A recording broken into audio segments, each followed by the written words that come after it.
আপনারা দেখছেন reporter press. আজকে নদিয়ার করিমপুর থানার অন্তর্গত বাথানপাড়া গ্রামে এক অসহায় মা বাবার আবারও বাড়ি নির্মাণ করলো সেই সাহায্যের আলো। আপনারা দেখেছেন আমাদের পেজের মাধ্যমে ২০ সাল থেকে এই ২৬ সাল পর্যন্ত একটা বাড়ি নির্মাণ করলো। আমরা তাদের সঙ্গে কথা বলবো। আপনার বাড়ি কেমন ছিল? না না এর হচ্ছে খারাপ ছিল। কিন্তু কোনো জনপ্রতিনিধি বলতে মেম্বার প্রধানকে জানিয়েছিলেন?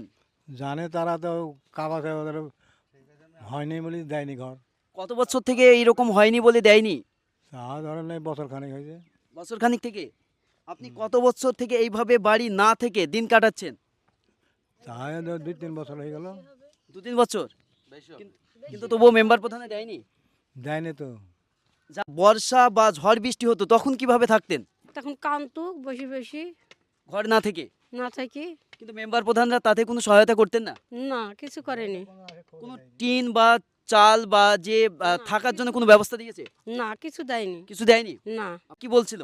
বলছে আমাদের এখন তোমরা ঘর বাড়ি পাবা না, তাই বলেছে আমাকে। আপনার ছেলে মেয়ে কটা? ছেলে মেয়ে আমার 3টি ছেলে 1 মেয়ে। কিন্তু ছেলেরা কি দেখে? না তারা কোথায় আছে?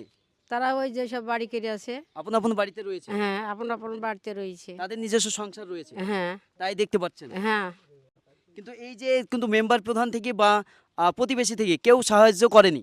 না কেউ সাহায্য করেনি। তাই সাহায্যের আলো ছুটে এসে বাড়ি নির্মাণ করছে।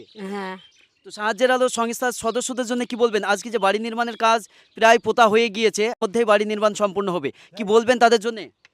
কি বলবো, আমি বাহুবা দিব বা কি বলবো, সমর্থন করবো। তো হচ্ছে আপনারা দিয়েছেন আমার ভালো লাগছে? হ্যাঁ দেওয়ার ভাইসি বেড়াছিল, একটু ভালোই হইলো। আরও একজন প্রতিবেশী আছে, জানাবেন যে সাহায্যের আলো সংস্থা যেখানে জনপ্রতিনিধিরা কাজ করেনি সেই জায়গায় একটা বেসরকারি সংস্থা এসে কাজ করছে, কি বলবেন? না, এটা খুব ভালো হলো। অনেক দিন ধরে বাড়িটা মানে আমাদের তো খারাপ লাগতো, অথচ আমাদের অতটা সামর্থ্য নয়, তো আমরা কিছু বলতে পারিনি, করতে পারিনি। তবে সাহায্যের আলো পাশে এসে দাঁড়িয়েছে, আমাদের খুব ভালোই লাগলো।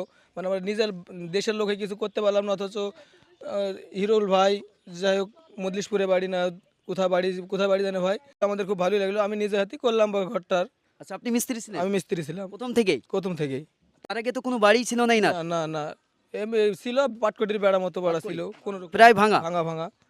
সদস্য যারা রয়েছে তাদের সঙ্গে কথা বলবো। আজকে যে বাড়ি নির্মাণ করছেন, কি বলবেন? খুব ভালো লাগছে, পাশে থেকে যে অসহায় যারা আছে তাদের পাশে থেকে খুব ভালো লাগছে। নিজেকে গর্বিত মনে হচ্ছে যে তাদের পাশে থাকতে পেরেছি।